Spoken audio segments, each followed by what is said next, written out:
Bonjour Michel. Bonjour Maï. Bienvenue sur Quantum, plateforme de thérapie holistique en ligne. Je ne sais pas s'il est encore nécessaire de te présenter, puisque tu es déjà internationalement reconnu grâce à ton premier best-seller. Dis-moi où tu as mal et je te dirai pourquoi. Je m'excuse Michel, mais c'est une ancienne édition. Oui. Qui date depuis 2002. Or, la première édition date depuis 93. 94. 94 et il vient de sortir il y a 3 semaines une dernière édition augmentée dans laquelle je traite des pathologies qui sont les pathologies que le monde d'aujourd'hui crée, comme par exemple la fibromyalgie, les problèmes de thyroïde, les apnées du sommeil, etc., qui étaient des pathologies que je n'avais pas évoquées dans ce livre qui a effectivement déjà plus de 27 ans, donc il faut le maintenir à jour. Et plus d'un quart de siècle, pratiquement 30 ans de notoriété et de succès. Alors au-delà de tes compétences d'auteur à succès, tu es aussi praticien professionnel de shiatsu. Il faut rappeler que tu es président fondateur de l'Institut français de shiatsu à Paris. Praticien, tu es aussi consultant, formateur à Esclarmonde, Genève, entre autres. Oui. Et puis tu es psycho-énergéticien. Oui. C'est un livre qui a pratiquement 30 ans de notoriété, toujours d'actualité. C'était très révolutionnaire à l'époque de parler en pleine couverture. Les cris du corps sont des messages de l'âme. Qu'est-ce que l'âme pour toi ? Ça, c'est une vaste question. Oui. C'est une question qui touche à ce qui est pour moi l'essence même de ce qu'est un être humain, à savoir que, au-delà de sa réalité physique et de son corps, au-delà de son mental et de son intellect, il y a sans doute quelque chose de particulier qui s'appelle l'âme, que les Chinois ou les anciens orientaux ou les maîtres shinto vont appeler le maître intérieur, vont appeler l'essence divine qui est en nous. En tout cas, quelque chose de particulièrement vertical, subtil et élevé, qui nous met en lien en fait avec une dimension qui est la dimension consubstantielle de l'être humain, à laquelle chacun d'entre nous participe, une espèce de vaste fréquence et vibration fondamentale qui est, on va dire, ce qui âme, ça vient de anima, donc c'est ce qui anime, c'est ce qui met l'être en mouvement, c'est ce qui le pousse à aller faire un certain nombre de choses et à aller vers ce qu'il est en tant que tel, c'est-à-dire sans doute une essence subtile, voire même pour certains une essence divine. Et on considère globalement que l'âme, c'est une sorte de fil très ténu qui relie l'être humain individuel à une espèce d'esprit avec un E majuscule collectif, qu'en psychologie on va appeler l'inconscient collectif, qu'en énergétique on va appeler le corps causal, quelle que soit la manière avec laquelle on nomme ça, que moi j'appelle l'humanité dans sa globalité, qui n'a ni limite dans le temps ni dans l'espace, une sorte d'océan auquel toutes les gouttes d'eau individuelles participent et sont interreliées, tout en gardant leur conscience de gouttes d'eau. Et lorsqu'il y a une distorsion au niveau de ce fil ténu, lorsqu'il y a quelque chose qui se froisse ou qui se fripe, du fait de nos vécus, du fait des difficultés qui sont les nôtres, du fait de la souffrance que nous pouvons avoir à incarner ce que nous sommes venus régler et traiter dans le monde qui est le nôtre, notre âme va avoir une espèce de réaction, un peu de rétractation. Et à travers cette rétractation, le souffle et le flux de vie va moins bien venir nous insuffler. Je compare dans un de mes ouvrages d'ailleurs cette âme, ce fil qui descend au tuyau qu'avaient les anciens scaphandriers qui étaient en profondeur. Et nous sommes comme ces scaphandriers qui avancent sur le fond de l'océan, avec une pompe qui est à l'air libre au-dessus, qu'on ne voit pas, dont on n'a pas conscience, mais qui souffle de l'air dans ce tuyau et qui nous permet d'avancer et d'exister correctement. Et lorsque ce tuyau se fripe ou se resserre, bien entendu que l'air arrive moins. Le souffle de vie a beaucoup plus de mal à nous animer et à nous injecter en permanence la pulsion de vie. Et c'est à ce moment-là que la tension et la souffrance vont apparaître.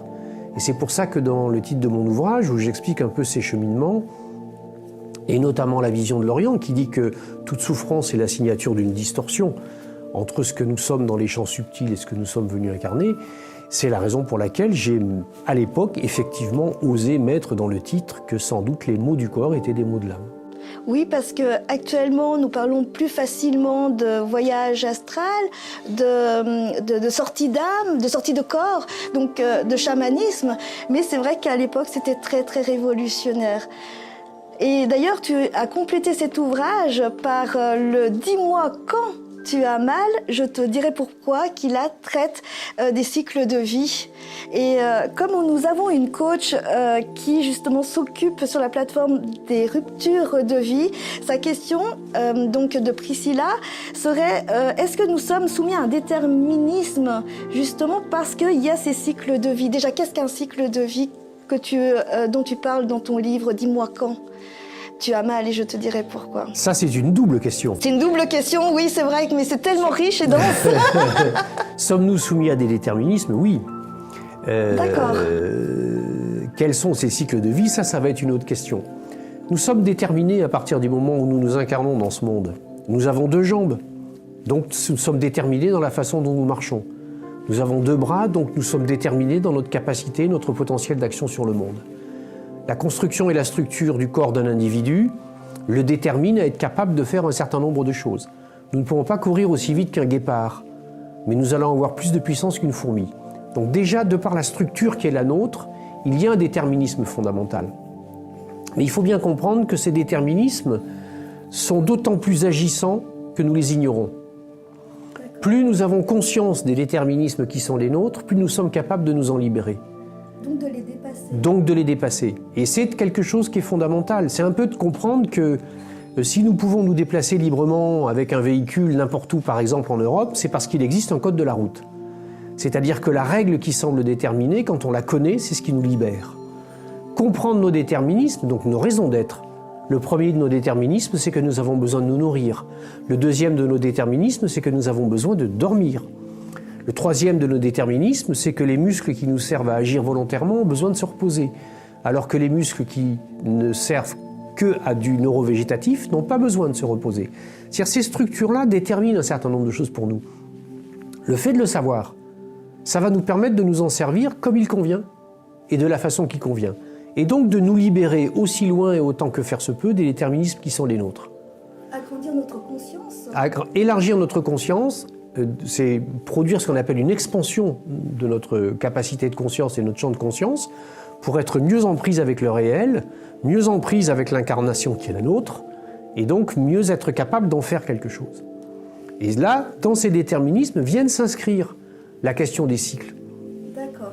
Parce que les cycles de vie sont des cycles qui s'imposent à nous à travers une espèce de charpente particulière, comme par exemple les cycles de renouvellement cellulaire. Les cellules du cerveau et du cœur se renouvellent tous les 80 ans. Les cellules osseuses, c'est tous les 12 ans. Les cellules de la peau, c'est tous les 28 jours. C'est-à-dire que chaque partie de notre corps est soumise à des cycliques naturels. Nous avons des cycles de fonctionnement des organes au fur et à mesure de la journée. Et tout cela cadence ce qu'est notre vie. Et il faut savoir que l'être humain, il est aussi cadencé par des grandes périodes et des grandes phases de sa vie que toutes les traditions du monde connaissent. Tout le monde sait que dans toutes les traditions du monde, vers l'âge de 12 ans, il se passait un moment particulier, qui était le moment où l'enfant quittait le stade de l'enfance pour rentrer dans celui de l'adolescent et du futur adulte. C'était scandé par quelque chose, c'était le moment où il y avait justement les fameuses traditions de ces passages et de ces rites de passage.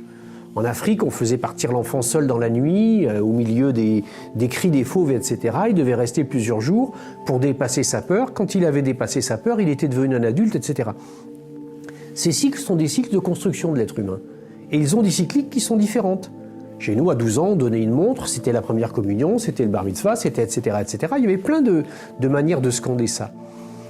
Et qu'est-ce que l'on découvre? Moi, j'ai découvert au fur et à mesure des consultations qui étaient les miennes qu'il y avait de temps en temps des personnes qui avaient des problèmes qui réapparaissaient tous les 7 ans. Que généralement, souvent, quand on rencontrait des situations données, on se rendait compte que pour les gens, les couples tenaient 7 ans ou 14 ans. Que certaines personnes avaient des faits accidentels graves à 21 ans, puis avaient un problème particulier à 42. D'accord. Puis ensuite émergeait quelque chose à 63, etc. Les AVC, les ruptures sentimentales et affectives, les ruptures de couple, etc. C'est 42. Les AVC, les problèmes cardio, les Alzheimer, etc. C'est 63. Et qu'il y a un cadencement peut-être des cycles de 21, Et tous ces cycles-là, 21, 28, 7, 14, 12, 5, 3, tous ces cycles annuels qui sont en fait des résonances de quelque chose qui se passe parmi nous, ils peuvent être symbolisés par des grandes figures mythologiques qui sont porteuses de ces durées et de ces cycles. Et c'est pour cette raison que dans ce livre-là, j'aborde les grandes figures mythologiques que sont Uranus, le cycle de 84 ans, qui se divise en 21, 42, 63, 84, Saturne, le cycle de 28 ans, qui se décline, lui, en 7, 14, 21, 28. On voit qu'à chaque fois, il y a 4 cadrans, comme dans les phases de la Lune. Mais que le cycle de Saturne, 28 plus 28 plus 28, ça fait 84. C'est-à-dire que le cycle de Uranus de 84 est aussi segmentable en 3 cycles de Saturne, etc., etc. Que le cycle de Jupiter, qui est le cycle de 12 ans, qui est le cycle de la réussite, par exemple matérielle et sociale, etc., eh bien 7 fois 12, ça fait 84. C'est-à-dire qu'on va se retrouver dans une espèce de cyclique fondamentale dans laquelle on se rend compte que des nombres et des chiffres ont de l'importance. Et après, quand on revient, et c'est ce que j'explique en revenant à la structure du corps, on découvre des choses absolument stupéfiantes. On découvre par exemple que, selon les philosophies orientales, on dit que l'homme est entre le ciel et la terre. Le chiffre symbolique de la terre, du sol et de la matière, c'est le chiffre 5. Nous avons 5 sens pour percevoir la matière, 5 doigts dans les mains, etc., pour saisir les choses, etc. Le chiffre symbolique de 5 symbolise le sens de la matière. Le chiffre 7 symbolise le ciel, les 7 couleurs de l'arc-en-ciel qui sont présentes dans le ciel. Eh bien, nous avons 5 vertèbres lombées, qui sont les 5 vertèbres qui servent de point d'appui à notre corps. Nous avons 7 vertèbres cervicales qui servent d'appui au ciel de notre corps, c'est-à-dire notre tête et notre esprit. Et l'être humain qui se situe entre les deux, puisqu'on dit qu'il se situe entre le ciel et la terre, eh bien c'est les 12 vertèbres dorsales, c'est-à-dire 5 plus 7. Brillant. Et quand on fait en plus le calcul et qu'on rajoute, eh bien ça fait 7 plus 12 plus 5, ça fait 24. Qu'on rajoute les 5 vertèbres coccygiennes, qu'on rajoute les 4 vertèbres, les 5 vertèbres sacrées, pardon, et les 4 vertèbres coccygiennes, ça fait 33. 33 qui est un chiffre symbolique majeur, qui est l'âge du Christ, l'âge où il est mort pour incarner sur terre ce que le Père avait ordonné. Ce que tu viens de dire, c'est-à-dire que si nous sommes entre le ciel et la terre, ça veut dire que nous sommes notre propre Dieu finalement, puisque nous sommes maîtres de notre univers, nos cellules, comment nous sommes composés, les atomes, c'est comme si c'était un système solaire avec les électrons, les ions qui tournent autour, et nous sommes constitués de cet univers-là, de ce ciel. Oui. Qui est en nous. Donc, si nous sommes nous-mêmes notre propre Dieu, ça nous renvoie totalement à la responsabilité de création. Ben, nous sommes co-créateurs de notre vie, de notre monde, et nous avons donc une responsabilité monstrueuse, surtout dans les époques que nous sommes en train de vivre. Il y a véritablement à se poser les bonnes questions. Parce que oui, bien sûr, et au-delà simplement de l'idée philosophique, eh bien cette caractéristique particulière d'être en fait des microcosmes qui sont représentatifs du macrocosme global que va être l'univers, les planètes, etc., nous les retrouvons intégralement dans nos structures corporelles. Et nous sommes une espèce de miroir, une espèce de résonance. Finalement, nous sommes des acteurs qui sont venus jouer un rôle. Oui. C'est très intéressant. Merci. Et c'est très intéressant parce que je fais la liaison avec l'idée du hasard. Parce qu'un de nos thérapeutes qui est coach et qui accompagne les clients avec un jeu de hasard, et ce qui est surprenant, c'est qu'après 10 ans d'accompagnement avec ce jeu dont il est créateur, en jetant des dés et en tirant des cartes, cela rentre toujours en résonance avec la vie du patient. Et c'est la raison pour laquelle la question est de savoir, pour toi, quelle est la différence entre hasard, coïncidence et synchronicité? Le hasard n'existe pas. Le hasard n'existe pas. Le problème que nous avons en Occident, c'est que comme nous n'avons plus une vision globale de ce qu'est la vie et le vivant, nous ne sommes plus capables de relier la cause et l'effet. Et c'est la raison pour laquelle, lorsqu'on a un effet dont on n'est pas capable de trouver la cause, on va dire que c'est le hasard, la coïncidence ou la fatalité. Or, la technique du jeu de hasard, entre guillemets, qu'utilise cette personne, c'est une technique qui a tout à voir avec toute autre chose que le hasard. C'est un peu comme les techniques avec le Yiking ou un certain nombre d'autres techniques tirées des tarots, un certain nombre de choses. On est en fait là uniquement à travers l'usage et l'utilisation d'un outil qui devient un vecteur de l'expression de ce que quelque chose au plus profond de nous-mêmes sait. Et l'intérieur de nous-mêmes, au plus profond de nous-mêmes, l'âme, l'être intérieur, qui participe à la globalité de l'univers, a donc la connaissance de l'univers. Nous avons déjà tout en nous. Nous avons déjà tout en nous et nous sommes en capacité d'aller chercher l'information si nous nous donnons les moyens et que nous laissons cette information nous imprégner. C'est purement une question d'avoir une matrice suffisamment fertile pour recevoir cette information. Ce qui veut dire qu'on peut, à ce moment-là, organiser notre matrice. Mais bien sûr, mais ça se travaille. Mais de la même manière qu'en travaillant mon muscle, en m'entraînant, je vais mieux respirer, je vais mieux éliminer les toxines, je vais être mieux capable de faire des efforts, je vais avoir plus de précision dans mon geste, etc., etc. Je peux aussi aller travailler et organiser mes structures psychiques, la manière avec laquelle je suis en capacité d'accueillir, on va dire, des champs informationnels, intuitifs ou autres. Et quand Jung a développé les théories de la synchronicité, il s'était vraiment penché sur ce problème. Il avait mis 17 ans à comprendre l'histoire d'un scarabée vert qui lui avait été amené par une patiente. Et quand il a commencé à constituer ces liens, il a découvert quelque chose d'absolument fabuleux. Et c'est ce qui l'a amené ensuite, parce qu'il a vu que ça fonctionnait, qu'il a rencontré des physiciens de physique quantique, notamment un monsieur qui s'appelait Wolfgang Pauli. Après, il y en a d'autres qui ont travaillé dessus, Frédéric David Pitt, enfin, etc. Et bien que, finalement, parce que c'est ce que la synchronicité dit, le hasard n'existe pas là non plus. Et que la rencontre que nous faisons, même si elle est inconfortable, est en fait quelque chose que nous sommes allés chercher, parce que notre inconscient, qui est allé chercher individuel dans l'inconscient collectif l'information, est allé rencontrer la personne dont il avait besoin pour comprendre ce qui était en train de se jouer. C'est ce que l'Orient nous explique avec les notions d'effet miroir, etc. Justement, en parlant d'effet miroir, il y a une question de Joanny, qui est notre psychologue systémique de la plateforme, qui aimerait savoir, est-ce que les épreuves que nous vivons est réellement le reflet de notre intériorité? Si elles ne sont pas le reflet de notre intériorité, elles sont des expériences motrices destinées à nous pousser à la croissance. Chaque épreuve. Chaque épreuve. Jung disait qu'à tout moment, l'inconscient est capable de prendre le pas sur le conscient pour pousser l'être à la métamorphose. Qu'est-ce que ça veut dire? Ça veut dire que quelque chose au fond de nous connaît notre chemin de vie. C'est vers quoi nous avons choisi d'aller et ce que nous sommes venus apprendre quand nous avons choisi de nous incarner dans ce monde. Parfois, notre conscient, qui croit qu'il est le patron et qui veut diriger un petit peu les choses, il oublie cela. Souvent, à la naissance, nous oublions ce trajet-là et nous passons notre vie à le retrouver. Et lorsque nous nous fourvoyons trop, ou lorsque nous sommes dans des phases de vie dans lesquelles nous oublions un peu une partie de ce chemin, quelque chose au fond de nous nous conduit à rencontrer l'épreuve qui, par son contenu, va nous amener à comprendre à côté de quoi nous risquions de passer ce que nous avions besoin de comprendre. C'est ce que j'ai mis dans un autre de mes livres avec la manière avec laquelle je fais une relecture des épreuves d'Hercule. Les 12 travaux d'Hercule, ce sont 12 épreuves que nous rencontrons au fur et à mesure de notre chemin de vie et dans lesquelles, comme des marches, nous allons rencontrer des épreuves qui nous permettent de progresser pour aller vers ce qui est la réalisation de l'être. Ce qu'en Orient on appelle la réalisation de l'être et la réalisation de soi, ce que Jung appelait l'individuation.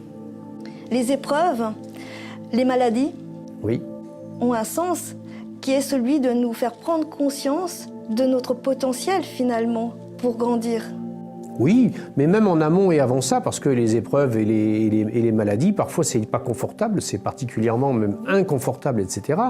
Le premier but de l'épreuve, c'est de nous réveiller. C'est d'interpeller notre conscience. On dit en médecine chinoise que la maladie apparaît dans un organe quand la conscience le quitte. Par la douleur et la souffrance, cette zone organique, nous sommes obligés de reporter attention à l'organe. Donc nous sommes obligés de ramener de la conscience dans cette zone corporelle. Et le but de la pathologie ou le but de l'épreuve, c'est d'aller encore un cran plus loin parce que cette conscience a été secouée et été réveillée. Il se passe à ce moment-là quelque chose de particulier qui est que je vais me redresser. Je vais reprendre la posture de vie qui est la mienne alors que je m'étais fait peut-être hypnotiser par les contingences de l'ici et maintenant et de tout ce que sont les problématiques liées à un vécu dans de la matérialité et dans comment on va dire ça, dans les effets du hasard et de la fatalité. Il y a un réveil de la conscience qui est sollicité par ça. Et parfois c'est violent, parfois c'est brutal, parfois c'est intense. Et c'est d'autant plus violent, brutal et intense que nous étions en train de partir à côté, que nous étions allés beaucoup trop vite Un peu comme en voiture, quand on va beaucoup trop vite par rapport au contexte et qu'on ne fait pas attention à la route, eh bien plus on va vite, moins on est adapté à ce qu'est la circulation et les conditions de la circulation, plus il y a des chances que l'impact soit fort. Donc cette manque de conscience, finalement, c'est le corps qui l'assume et qui traduit finalement ce que la conscience ne nous dit pas. C'est un outil de communication. Bien sûr. C'est un vecteur. Et il est important d'être à son écoute. Il est important d'être à l'écoute un peu de tout, c'est-à-dire à la fois de ce qui nous est extérieur, mais de ce qui nous est intérieur. Or, nous avons plutôt tendance, avec notre corps, tant qu'il avance, on le fait avancer, on le fait bosser, on le fait marner, on mange ce qu'on veut, on dort pas, on croit que tout, etc., etc. Et puis, il y a un moment donné, bien sûr que c'est lui qui va nous interpeller, qui va nous dire « bon, là, maintenant, ça suffit ». Donc, il est un outil de communication. Il est le vecteur par lequel un bruit, un son, une tension, une douleur, une contrainte, un empêchement va venir nous interpeller à nouveau pour dire « attends, là, manifestement, tu fais fausse route ». Donc les épreuves ne sont pas aussi douloureuses qu'on le croit si on comprend le sens caché, puisque cela nous permet de grandir et de nous élever. Oui. Alors, j'ai une autre question qui fait appel justement au pardon. Oui. Parce que pour pouvoir justement dépasser les épreuves, il est nécessaire justement de savoir pardonner. Est-ce que tu peux nous en dire plus? Parce que quand il nous arrive quelque chose d'injuste, soit on offre une résistance et là on n'arrive pas à digérer et on est mal, on continue à être dans une situation insurmontable et on n'a plus cette capacité de recul. Et là, avec le temps, le pardon devient nécessaire pour pouvoir justement passer à autre chose et comprendre le sens caché des épreuves. Est-ce que tu peux nous en dire plus par rapport à l'amour inconditionnel, au pardon qu'il faudrait accorder? L'amour inconditionnel, c'est encore autre chose. La notion du pardon, c'est une notion qui est essentielle, effectivement. Et je vais faire une analogie très simple. Quand on a une plaie qui est une plaie ouverte, on a une blessure. Tant qu'une blessure est ouverte, elle est infectieuse. Et quand elle est infectieuse, elle nous met en péril, elle nous met en danger, elle nous fait souffrir. Qu'est-ce que nous faisons quand nous avons une plaie qui est une plaie ouverte? On la nettoie, on la septise, et on fait ce qui convient pour qu'elle cicatrise. La cicatrice sera là, elle sera présente, la plaie ne sera plus douloureuse, elle ne sera plus toxique, elle ne sera plus empoisonnante. Le pardon, mais la cicatrice reste toujours. La mémoire reste toujours. Parce que c'est ça la difficulté que souvent les gens ont avec le pardon, ils croient que pardonner, ça veut dire oublier. Pardonner n'a jamais signifié oublier. Pardonner veut dire mettre la mémoire à sa juste place, lui donner sa juste valeur. Absolument pas l'oublier. D'ailleurs, quelqu'un qui est porteur de cicatrices, c'est un héros. Le pardon, en fait, c'est le cicatrisant de l'âme. Quand il y a une blessure sur l'âme, si elle reste ouverte, eh bien ça nous infecte l'âme, ça l'intoxique et ça l'empoisonne. Et tant que nous n'aurons pas accepté de tirer un trait là-dessus, c'est-à-dire d'aseptiser cette plaie. Qu'est-ce que ça veut dire, aseptiser cette plaie? Ça veut dire ne plus la rendre infectieuse. Pour rendre une plaie, qu'elle ne soit plus infectieuse, il faut être capable de sortir du champ émotionnel. Quand on a quitté l'émotion, qui est ce qui met la charge dans la blessure, elle devient aseptisée. Ensuite, il va y avoir un travail qui va être le travail de cicatrisation, de recouture. C'est le pardon. Michel, j'ai une autre question. Elle émane de Eric, qui est notre énergéticien géobiologue du groupe Quantum. Et lui, il a une question assez particulière parce qu'il travaille avec des élixirs spagyriques pour accompagner les clients, même à distance. Il les utilise. Et il serait curieux de savoir comment toi, tu utilises en phytothérapie les plantes. Est-ce que tu les consommes sous forme d'infusion? Est-ce que tu les consommes sous forme de tisane? Comment tu les utilises pour ta vie privée? C'est une question personnelle. De la manière la plus classique qui soit, avec peut-être des repères particuliers, à savoir que j'utilise la plupart du temps des plantes en fonction de la théorie des signatures, c'est-à-dire en fonction du fait que selon la partie de la plante donnée ou selon la forme qui est la sienne ou selon le type d'élément qu'elle produit ou qu'elle manifeste, je vais savoir qu'elle a une élection donnée pour tel type d'organe, tel type de problème, tel type de pathologie. J'utilise aussi également les plantes d'une manière un peu particulière qui n'est pas phytothérapeutique mais aromathérapeutique, c'est-à-dire en utilisant les huiles essentielles, parce qu'à travers le principe de la distillation, eh bien, les plantes libèrent ou constituent des ensembles de molécules très particuliers et qu'on peut cibler et que j'utilise en lien avec les méridiens d'énergie, les méridiens d'acupuncture. Et donc je vais avoir une espèce d'utilisation, on va dire, orientalo-occidentale, c'est-à-dire infusion, décoction, etc., suivant le type de la plante. Une utilisation, entre guillemets, presque moyen-orientale, parce que les théories des signatures viennent du Moyen-Orient, et donc en fonction de la forme de la plante, même si on sait qu'en Orient on utilisait le ginseng parce que ça avait la forme d'un être humain et que c'était censé renforcer ses qualités et ses capacités, et puis en fonction de la connaissance qui est la connaissance d'aujourd'hui avec l'aromathérapie. C'est d'ailleurs la raison pour laquelle j'ai développé avec Elske Miles un type de technique qui s'appelle la phytoénergétique, dans laquelle on se sert même des plantes et des distillations d'huiles essentielles pour stimuler des points d'acupuncture. C'est-à-dire que j'essaye de faire une espèce de synthèse, une espèce de globalité de l'usage et de la pratique des plantes. Oui, c'est aussi l'expérience depuis de nombreuses années où tu pratiques. C'est le résultat de toutes tes expériences, de toutes tes consultations. Donc, je le rappelle, plus de 6000 consultations suite à ton best et long seller « Dis-moi où tu as mal », puisque ça t'a apporté justement des consultations qui ont fait ton succès.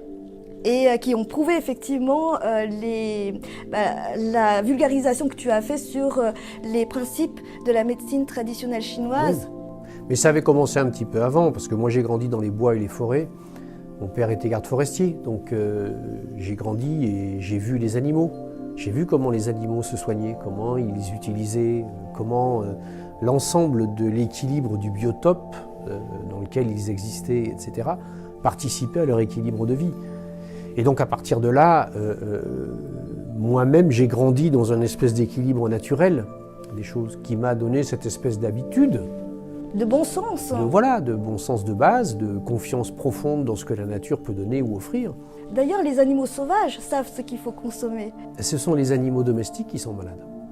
Exact, tout à fait. Donc il faut faire attention vraiment à ce que nous consommons, d'où la qualité de la nourriture, de l'alimentation. Mais puis au-delà de cela, non seulement attention à ce que nous consommons, mais à la façon dont nous consommons. Quelles sont les clés odouliennes qui pourraient justement nous transmettre justement sur ce bon sens et sur la qualité des alimentations? Mais la qualité des alimentations, elle passe par un certain nombre de choses. Déjà la connaissance des systèmes biologiques. C'est-à-dire que l'alimentation, elle passe d'abord par, bien sûr, la qualité des nutriments. Si je mange des légumes ou des produits où il y a des conservateurs ou des pesticides, il est bien évident qu'à force, ça finira par avoir une conséquence. Donc, ça affecte nos cellules. Aller chercher, ça fragilise les émonctoires, ça finit par les épuiser et à partir de ce moment-là, il y a une intoxination du corps qui se met en place. Quand la nourriture est de mauvaise qualité, on est obligé d'en consommer plus. Ça va conduire bien entendu à la prise de poids parce qu'on va consommer quantitativement beaucoup pour un apport énergétique pauvre. Mais au-delà de cette question-là, que tout le monde connaît, il faut savoir qu'il y a un certain nombre de règles fondamentales dans la manière avec laquelle on s'alimente. J'évoquais ça en parlant de la conscience qu'on mettait dans la façon dont on s'alimente. La première des choses à faire, c'est de mastiquer. Il faut mastiquer correctement les aliments, entre 30 et 40 fois au moins. À partir du moment où j'avale tout rond, une information centrale et majeure, qui est celle de la saveur qu'apporte l'aliment, n'est pas perçue. Cette saveur, c'est une information qui, à travers le cerveau, va déclencher la sécrétion ou non de certains sucs digestifs et faire qu'on va métaboliser correctement ou non l'aliment qu'on a consommé. La conscience que je mets dans ce que je mange, la présence que j'ai à mon repas, comment est-ce que nous mangeons aujourd'hui? En train de zapper sur un téléphone, en train d'écouter de la musique ou de lire un journal, tout en mangeant quelque chose. Quand on voit quelqu'un qui mange de cette façon-là, à la fin du repas, on lui demande qu'est-ce qu'il a eu comme saveur et qu'est-ce qu'il a ressenti. Il est incapable d'en nommer aucune, ou peut-être une ou deux.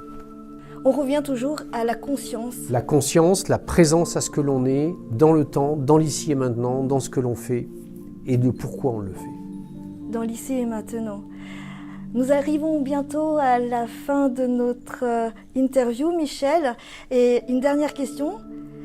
Je vais revenir pour conclure sur qu'est-ce que l'amour inconditionnel pour toi? Quelle est ta vision?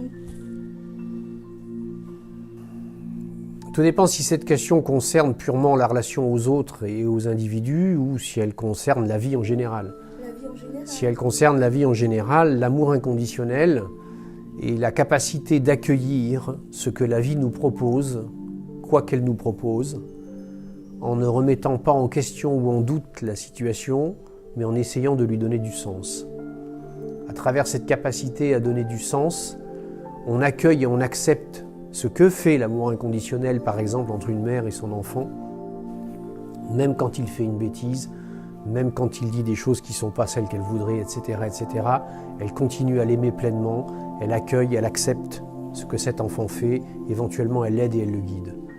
L'amour inconditionnel par rapport à la vie, c'est cela. Quand quelque chose se passe en moi, plutôt que de m'opposer à ça, plutôt que d'essayer de faire taire ce qui se passe, eh bien, l'amour inconditionnel va me conduire au contraire à le regarder, à l'accueillir, à se dire qu'est-ce que ça veut me dire, qu'est-ce qui se passe, pourquoi ça se passe maintenant, qu'est-ce qui m'arrive. C'est-à-dire à travers le fait de prendre l'information comme telle et de lui donner la valeur qui est la sienne, donc de l'apprécier, c'est-à-dire de lui donner un véritable prix, nous sommes véritablement dans ce qui est l'amour inconditionnel. Il n'y a aucune remise en cause et en question de l'idée fondamentale que le but de la vie n'est pas que nous allions mal, mais que nous allions bien et que nous nous sentions bien.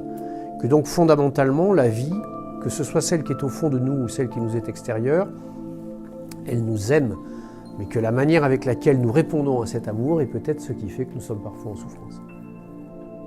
Je t'écouterai pendant des heures, Michel. Juste une dernière question. Qu'est-ce que l'amour pour soi? C'est pas le narcissisme, c'est pas le nombrilisme, c'est le respect. C'est le respect de la parcelle de vie, c'est le respect de l'étincelle de vie qui est en nous. C'est donc le fait de s'exhorter toujours à se tenir droit. Parfois on en a marre, on est fatigué, on n'a pas le moral, on ne se sent pas bien, on peut avoir même tendance à se laisser aller.